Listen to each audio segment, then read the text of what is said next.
Hey guys, welcome back to your channel. आज से मैं माय चैनल है, आज से मैं योर चैनल बोलूंगा क्योंकि गाइस ये आप लोगों का चैनल है। जिस भी हम स्टेज पे आए हैं, जिस भी हम प्लेटफॉर्म, जिस भी हम स्टेज पे खड़े हैं, it is all thanks to you, जो आप हमारी ऑडियंस हमें देख रही है, जो हमें इतना प्यार देती है। So guys, welcome back to your channel trading university. So guys, आज मैं आपके लिए एक आईपीओ का रिव्यू आया हूँ। आईपीओ की एक ऐसी हवा चल रही है, एक के बाद एक के बाद एक के बाद एक आईपीओ आते रहते हैं। मैं तो आईपीओ को एंटरटेनमेंट की तरह से देखता हूँ कि भैया क्या किस टाइप का नया एंटरटेनमेंट आया मार्केट में। जिसमें नेटफ्लिक्स देखता हूँ ना, या मूवी देख रहा हूँ, या कुछ भी मैं कुछ भी कर रहा हूँ, अगर मेरा किसी चीज से एंटरटेनमेंट हो रहा है तो आईपीओ भी मेरे लिए एक एंटरटेनमेंट होता है। क्योंकि ना आईपीओ की जो न्यूज होती है, जो खबरें होती है, सुनने में बड़ा मजा आता है कि कभी ग्रे मार्केट प्रीमियम बढ़ रहा है, कभी ग्रे मार्केट प्रीमियम कम हो रहा है, कभी कोई न्यूज आ रही है, कभी कोई फाइनेंशियल की न्यूज आ रही है, कभी कुछ इनसाइडर न्यूज आ रही है, कभी न्यूज में कुछ खुलासा हो रहा है। तो गाइस, आज शुरू करते हैं आज की वीडियो। जो हमारी आज की आईपीओ की वीडियो है उसमें हम बात करेंगे ईपैक ड्यूरेबल की।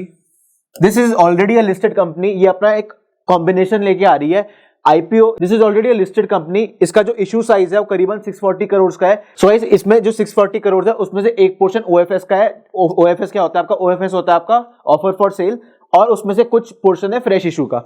तो गाइस, करती क्या ईपैक ड्यूरेबल? पहली बात तो ये पता होनी चाहिए कि EPACK durable was incorporated in 2019। ठीक है, कंपनी 2019 की है, 2019 में इनकॉर्पोरेट हुई थी। और this is a original design manufacturer of what? Original design manufacturer of room ACs. ठीक है, ओडीएम यूनिट्स कहते हैं हम इनको। ये जो मैन्युफैक्चरर्स होते हैं ना, इनका एक पर्टिकुलर नेम होता है। These are known as ODMs, original design manufacturer. और किस चीज के? Of room ACs. ठीक है, समझ गए? अब आपको पता चल गया कि रूम एसी में हम किन किन और भी जो उसके पीयर्स हैं उनमें हम कौन कौन सी कंपनीज की बात कर रहे हैं, उसके बारे में आगे बात करेंगे। It also manufacturers components like sheet metal parts, injection moulded spare parts etcetera. बहुत और भी चीजें करती है, बट जो इसका मेन बिजनेस है ना, जो इसका मेन बिजनेस है, जो इसका एक रेवेन्यू जनरेटिंग बिजनेस है, वो यही है, ओडीएम्स। ठीक है, ODMs of what? ODMs of room ACs. ठीक है। सो गाइस, अब इसकी फैसिलिटीज कहां पे है? जहां पे मैन्युफैक्चरिंग यूनिट्स आप कह सकते हो कहां पे है? इसकी 4 यूनिट्स देहरादून में इस कंपनी की। ठीक है, और 1 यूनिट भिवाड़ी में। ठीक है, अब चलते हैं नेक्स्ट, उस पे नेक्स्ट स्लाइड पे चलते हैं। अब थोड़ा फाइनेंशियल्स के बारे में बात करेंगे। जो मेरे आईपीओ रिव्यूज होंगे मैं बिल्कुल शॉर्ट एंड सिंपल रखता हूं, ज्यादा नहीं कि ये कंपनी ये करती है, ये कंपनी वो करती है। इसमें इतने इनडेप्थ गाइस आपको पता है, आप ज्यादा इनडेप्थ में जाने की जरूरत नहीं होती। हमें बस एक मोटा मोटा आइडिया लगना चाहिए कि यार हम एक लॉट जो अप्लाई कर रहे हैं, एक लॉट हम अपने अकाउंट से नहीं, मम्मी पापा के अकाउंट से, अपनी सारे फैमिली के मेंबर से जो एक एक लॉट अप्लाई कर रहे हैं, क्या चांसेस है अलॉटमेंट के, क्या ग्रे मार्केट प्रीमियम चल रहा है, क्या एक सही इन्वेस्टमेंट होगी शॉर्ट ड्यूरेशन के, लॉन्गर ड्यूरेशन के लिए। तो अभी फाइनेंशियल्स के बारे में बात करते हैं। पहले हम बात करेंगे एसेट्स के। पहली बात आपको पता होनी चाहिए, जितनी भी फिगर्स हैं, these are all in crore. 2021 में 520 के थे एसेट्स, 520 करोड़ के थे। ठीक है, फिर हुए 1076 करोड़ के। ठीक है, 1000 करोड़ से ज्यादा के। अब करीबन 1460 करोड़ के एसेट्स हैं। ठीक है, 2023 में रेवेन्यू कितना है? रेवेन्यू 2021 में था 739 करोड़, फिर 2022 में था 927 करोड़।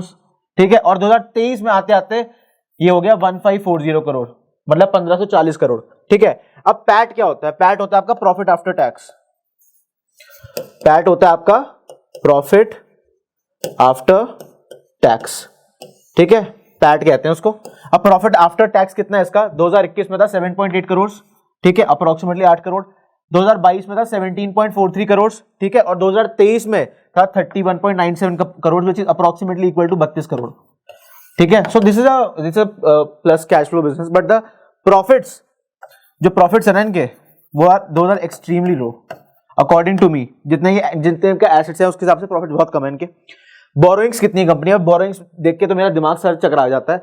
और इस कंपनी पे इतनी ज्यादा लाइबिलिटीज में बोलूंगा, बोरोइंग्स बोलूंगा, बहुत ज्यादा है। 2021 में थी 238 करोड़। ठीक है, 2022 में कंपनी पे जो बोरोइंग्स थी वो थी 383 करोड़ की, और जो 2023 में बोरोइंग्स है कंपनी में वो करीबन 492 करोड़ की है। ठीक है, 492 करोड़ की बोरोइंग्स है 2023 में। अब नेक्स्ट स्लाइड पे चलते हैं थोड़ा। ठीक है, अब थोड़ा बात करेंगे कंपनी की रेशियोज। जो हम बात करते हैं कि क्या अंडर वैल्यूड है, क्या ओवर वैल्यूड है, किस टाइप का रिटर्न दिया अपने इन्वेस्टर्स को, और जब इसको हम कंपेयर करते हैं और कंपनी से जो सेम इंडस्ट्री में खेलती है उनका क्या पी रेशियो है, और इंडस्ट्री स्टैंडर्ड्स के हिसाब से क्या करती है और कैसा चल रहा है। अब एक चीज देखो, आरओसीई है इसका, आरओसीई है 11.85%। ROCE is return on capital employed. जो इसका आरओई है, return on equity, that is 14.68%। Okay, अब debt to equity, this is very important, this is very very important if you applying for an IPO. Debt to equity ratio इसका 1.58 है, which is very high, very high क्यों है भैया? भैया आपने, मैंने borrowings की अभी दिखाई ना आपको, बोरोइंग्स कितनी ज्यादा है, अप्रोक्सीमेटली 500 करोड़ की बोरोइंग्स है कंपनी में, बहुत ही ज्यादा बोरोइंग्स है। अब पीबी रेशो, ठीक है, पीबी रेशो है 4.98 का कंपनी का, ठीक है। अब जो पीई रेशो होता है, प्राइस टू अर्निंग्स रेशो होता है, जिससे हमें पता चलता है कंपनी अंडर वैल्यूड है, ओवर वैल्यूड है। जब इसका आईपीओ, प्री आईपीओ जो पीई था, जब अभी जो आईपीओ आ रहा है इसका, या अभी जो चल रहा है 19-23 है, जब मैं वीडियो बना रहा हूं तो आज 20 तारीख है, आज ही वीडियो डल जाएगी। तो आईपीओ की न्यूज आने से पहले जो उसका पीई रेशो था वो था 56.4 का, ठीक है। अब इसका पता पीई रेशो कितना चल रहा है? 415 का। भैया दूर है ना, समझ गया ना, 415 का पीई। और इंडस्ट्री पीई कितना है? इंडस्ट्री पीई कितना है? Industry P is only 68। Industry P में पता है कौन कौन सी कंपनीज आती हैं? डिक्सन आती है, डिक्सन टेक्नोलॉजीज का नाम सुना ना, एम्बर आती है, एम्बर का पी अप्रोक्सीमेटली है 66, डिक्सन का है अप्रोक्सीमेटली 70 ले लो अप्रोक्सीमेटली, तो दोनों कंबाइंड कितना हो गया? इंडस्ट्री कितनी बन गई? 68 के पी की। भैया अगर प्री आईपीओ का पी रेशियो होता ना तो बिल्कुल ठीक था।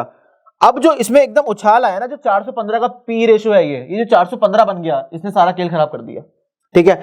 अब एक चीज देखो, अब एक चीज क्या देखनी है, एक चीज देखो, जो अर्निंग्स पर शेयर थी आपकी, जो आपकी अर्निंग्स पर शेयर थी प्री आईपीओ वो थी 4.08। अब जो आपकी पोस्ट आईपीओ ईपीएस है, ईपीएस होता है आपका अर्निंग्स पर शेयर, वो आपका 0.55, इतना कम क्यों हो गया? तो गाइस जैसा कि हमने बात करी थी कि जो अर्निंग्स पर शेयर थी इसकी वो 4.008 थी प्री आईपीओ, और जो पोस्ट आईपीओ उसकी अर्निंग्स पर शेयर थी वो थी 0.55। ये इतना कम इसलिए हो गया क्योंकि जो इसका इशू साइज है ना गाइस, जो इसका इशू साइज है उसमें ऑफर फॉर सेल भी है। तो जब ऑफर फॉर सेल होता है ना, तो जब न्यू शेयर्स, जब लिक्विडिटी बढ़ती है, तो क्योंकि डाइल्यूशन बढ़ गया तो जो अर्निंग्स पर शेयर थी वो कम हो गई, क्योंकि आपका डाइल्यूशन बढ़ गया, आपके जो नंबर ऑफ शेयर्स थे वो बढ़ गए, इसलिए जो आपकी अर्निंग्स पर शेयर थी वो कम हो गई। यार सिंपल सा रूल है अर्निंग्स। अब थोड़ा इसको ना अच्छे समझाता हूं आपको। अब एक चीज देखो, ईपीएस क्या होता है? अर्निंग्स पर शेयर, ठीक है। अब एक चीज बताओ मेरे को, अगर शेयर बढ़ जाएगा तो अर्निंग्स क्या हो जाएगी? कम हो जाएगी। क्यों? इनवर्स रेशियो है, ठीक है। तो वही हुआ, वही हुआ, एग्जैक्टली वही हुआ क्या? पहले 4.083, अब 0.55 हो गई, ठीक है। सारी बातें कर ली, डेब्ट to equity ratio, PB ratio, industry P क्या है, प्री आईपीओ, पोस्ट आईपीओ, हर चीज हमने बात करी। अब थोड़ा चलते हैं कि कंपनी का आईपीओ डिटेल्स क्या है, क्या उसका ग्रे मार्केट प्रीमियम चल रहा है। पहली बात तो आपको पता होनी चाहिए, जैसे कि हमने बात करी थी 640 करोड़ का आईपीओ है, ठीक है। 19 जैन को खुलेगा 2000 और 23 जैन को बंद हो जाएगा। अभी जब मैं वीडियो बना रहा हूं 20 जैन है, मैं ये नहीं बताऊंगा कि आपको करना चाहिए नहीं करना चाहिए, मैं जितना नॉलेज दे सकूंगा, जितना एक्यूरेट आपको मैंने एक चीज बताई है कि 415 का पी चल रहा है, इंडस्ट्री पी इसका अप्रोक्सीमेटली 68 का है, बहुत ज्यादा ओवर वैल्यूड है, highly over valued. So guys जैसा कि अपने बात करी थी कि जो प्री आईपीओ जो इसका पी रेशियो था वो अप्रोक्सीमेटली बहुत ही ज्यादा, मतलब एक्सपोनेंशियली ग्रो हो गया। अभी पोस्ट आईपीओ उसका कितना चल रहा है? इसका पोस्ट आईपीओ चल रहा है 415, which is very high, very high according to what? Very high according to the industry standard. जब भी किसी कंपनी का हम आईपीओ देखते हैं, एक चीज जरूर करनी चाहिए, वो होता है पीयर कंपैरिजन। पीयर कंपैरिजन के अकॉर्डिंग जो आपका पी रेशियो निकल के आ रहा है वो अप्रोक्सीमेटली 68 का आ रहा है, तो हमें से पता चल गया clearly this is a highly over priced, highly over valued company. चो अब वापस आईपीओ की डिटेल्स पे आ जाते हैं। लिस्टिंग डेट है 29 जनवरी की, ठीक है। लिस्टिंग डेट 29 जनवरी की है। शेयर्स क्रेडिट, जब अगर आपको मान लो अलॉटमेंट मिल गई, अगर आपने एक लॉट अप्लाई कर रखा है, आपने जितने भी लॉट अप्लाई कर रखे हैं, मैं तो ये रिकमेंड करता हूं, आईपीओ में आजकल क्या है, हवा चल रही है, हवा की वजह से क्या होता है, हवा की वजह से ओवर सब्सक्रिप्शन होता है, ठीक है। ओवर सब्सक्रिप्शन में क्या होता है, अगर आप एक एक लॉट अप्लाई कर रहे हो अपने हर फैमिली मेंबर से, तो उसमें क्या होता है, अलॉटमेंट के चांसेस एकदम एक्सपोनेंशियली इंक्रीज होते हैं, काफी ज्यादा हाई चांसेस होते हैं आपको एक लॉट अलॉटमेंट मिल सकती है, ठीक है। शेयर्स क्रेडिट होंगे 24 को, और इसमें मेन चीज देखने वाली ये है कि जो प्राइस बैंड है हमारा, प्राइस बैंड क्या है, अब थोड़ा उसको समझते हैं। मैं अपनी, अगर आपने मेरी पिछली आईपीओ की वीडियो नहीं देखी, उसमें मैंने ये बताया था कि जो एक ना रेंज होती है, प्राइस रेंज होती है। अब जो इसमें स्टार्टिंग का प्राइस होता है इसको कहते हैं फ्लोर प्राइस, ठीक है। और जो दूसरी रेंज होती है ना, जो ये रेंज बनी हुई है पूरी, जैसे 218 से 230 है, 230 होता है आपका कट ऑफ प्राइस, ठीक है। ये होता है आपका कट ऑफ प्राइस, ठीक है। जो हायर प्राइस होता है रेंज का और जो लोअर प्राइस होता है रेंज का, उसको कहते हैं फ्लोर प्राइस। तो गाइस अभी हमने बात करी कि यार 230 पे अप्लाई करना है, कट ऑफ प्राइस पे करना है, हवा के कारण इसमें बहुत ज्यादा ओवर सब्सक्रिप्शन आएगी। अभी अगर चलो ओवर सब्सक्रिप्शन की हम बात कर रहे हैं, तो एक बात हम कैसे ना करें, अब हम बात करेंगे जरा थोड़ा ग्रे मार्केट प्रीमियम के बारे में बात करते हैं। क्या ग्रे मार्केट प्रीमियम क्या चल रहा है? अब जब मैं ये वीडियो बना रहा हूं, मैं वीडियो बना रहा हूं 20 जनवरी को, 18 जनवरी को अप्रोक्सीमेटली जो इसका ग्रे मार्केट प्रीमियम चल रहा था ना भाई, इसका ग्रे मार्केट प्रीमियम चल रहा था अप्रोक्सीमेटली 6.58%, 52%, 58% का। बट जो अब इसका ग्रे मार्केट प्रीमियम जो मैं 19 जनवरी 20 जनवरी को बात कर रहा हूं, करीबन 30-32 रुपए चल रहा है। ये 19 जनवरी को 30 था, अब ये 32 रुपए हो गया 20 जनवरी को, ठीक है। अप्रोक्सीमेटली जब परसेंटेज टर्म्स में निकालोगे तो 13.91% निकल के आएगा, ठीक है, 13.91% निकल के आ रहा है। अब इसमें हम क्या बात कर रहे थे, हमने बात करी थी यार कि 640 करोड़ की तो इशू साइज है, इसको डिस्ट्रीब्यूट कैसे करा गया है। जो 640 करोड़ कंपनी रेस कर रही है उसमें कितना पोर्शन ओएफएस है, कितना पोर्शन फ्रेश इशू है, उसके बारे में बात करते हैं। अब ये देखो ओएफएस है आपका ऑफर फॉर सेल, जैसे हमने बात करी थी कि जो आपका अर्निंग्स पर शेयर था वो कम हो गया। अर्निंग्स पर शेयर क्यों बढ़ गया, क्योंकि जो शेयर्स की लिक्विडिटी थी, जो नंबर ऑफ शेयर्स मार्केट में बढ़ गए, वो बढ़ेंगे कैसे, वो बढ़ेंगे ओएफएस से। जब जो करंट इन्वेस्टर्स है, जो करंट शेयर होल्डर्स है, वो अपने शेयर्स बेच रहे हैं, अप्रोक्सीमेटली जो उसकी वर्थ है वो 240 करोड़ है। फ्रेश इशू कितना है, फ्रेश इशू है अप्रोक्सीमेटली 400 करोड़ का, ठीक है, 400 करोड़ का फ्रेश इशू है इस कंपनी का। अब हम हमेशा बात करते हैं जो कंपनी पैसा रेस कर रही है, ये कंपनी जो पैसा रेस कर रही है इसको स्पेंड कैसे करेगी, ठीक है। अब थोड़ा उसके बारे में बात करते हैं। अब मेरे को एक चीज बताओ, हमेशा एक टर्म तो कॉमन है, वो क्या होता है, वो आपका जनरल कॉर्पोरेट पर्पसेस। हर आईपीओ में जब भी आप किसी कंपनी की बैलेंस शीट खोल के लिखोगे, जो भी प्लान्स होते हैं कंपनी के आईपीओ के रिगार्डिंग, तो उसको वो कैसे स्पेंड करती है, उसमें एक टर्म तो बड़ी कॉमन होती है जीसीपी। जीसीपी क्या होता है आपका, जनरल कॉर्पोरेट पर्पसेस, ठीक है, ठीक है। अब वो जो इशू साइज है उसका, जो पैसे रेस करी मार्केट से, उसको कैसे यूज करेगी, रीपे प्रीपे ऑफ लोन, मतलब repayment of prepayment of borrowings. अब हमने बात करी थी 500 करोड़ के आसपास 2023 में इस कंपनी का लायबिलिटीज हैं, बोरोइंग्स हैं, तो उसको पे करने के यूज करेगी। जो उसके फ्यूचर जो प्रोजेक्ट्स हैं उसको फंड, उसका जो ग्रोथ होगा उसको फंड करने के लिए यूज करेगी। अब गई इसमें हमने एक चीज बात नहीं करी, एक चीज हमने क्या बात नहीं करी, एक चीज तो हमने बात नहीं करी कि प्राइस बैंड क्या है, शेयर्स कितने हैं एक लॉट में। सो गाइस एक लॉट में आपके अप्रोक्सीमेटली 65 शेयर्स हैं, ठीक है, 65 शेयर्स है। और जिसका प्राइस बैंड है, प्राइस बैंड कैसे निकालोगे, फ्लोर प्राइस कितना है, फ्लोर प्राइस आपका 218 इंटू 65, वो अप्रोक्सीमेटली निकाल के आ रहा है 14,170, ठीक है। और जो कट ऑफ प्राइस की हमने मैं बात करी थी उसमें क्या करना है भैया, सीधी बात है 230 इंटू 65, तो वो आ रहा है 14,950 रुपए। तो ये आपको प्राइस रेंज मिल गई एक लॉट की, ठीक है। तो गाइस हमने हर चीज के बारे में बात कर ली कि ओएफएस कितना है, फ्रेश इशू कितना है, क्या प्राइस रेंज है, एक लॉट में कितने शेयर्स हैं। एक चीज लास्ट डिस्कशन करते हैं और फिर इस वीडियो को खत्म करते हैं। मेन क्या है, थ्रेट्स क्या है बिजनेस के, थ्रेट्स क्या है बिजनेस के, उसके बारे में बात करेंगे। यार एसी का क्या, एसी का काम है कंपनी का, ठीक है। अब एसी में क्या सबसे बड़ी दिक्कत क्या होती है, सबसे बड़ी दिक्कत ये होती है एसी में कि this is a seasonal business, this is a seasonal business. भाई सर्दियों में चलाता है एसी, नहीं चलाता ना। तो हर कंपनी, हर एसी कंपनी, कोई भी ले लो, डिक्सन ले लो, कोई भी आप कंपनी ले लो, ब्लू स्टार ले लो, और भी जितने भी इसके पीयर कंपैरिजन है, सब में दिक्कत ये आती है कि दिस इज सीजनल बिजनेस। तो थ्रेट तो ये मतलब ये तो इंडस्ट्री थ्रेट है, ठीक है। अब सेकंड थ्रेट क्या है, सेकंड थ्रेट ये है कि very high peer comparison, peer comparison, peer competition. मतलब जो कंपनीज ऑलरेडी है ना इस फील्ड में, they are doing very well, they are doing very well. Very well से मेरा मतलब क्या है, इससे पीई बहुत कम है, उससे इससे फाइनेंशियल बहुत अच्छा है, इससे पैट बहुत अच्छा है, बट वो भी अंडर वैल्यूड है, और at the same time they have given very good return. Return to whom, return to their investors, जो सीन इस हमारी कंपनी ई पैक के साथ नहीं है, ठीक है। थर्ड और लास्ट पॉइंट के बारे में बात करते हैं। थर्ड और लास्ट पॉइंट है हमारा limited top clients. Limited top clients का मतलब क्या होता है, लिमिटेड टॉप क्लाइंट्स का ये मतलब होता है कि लेस डाइवर्सिफिकेशन।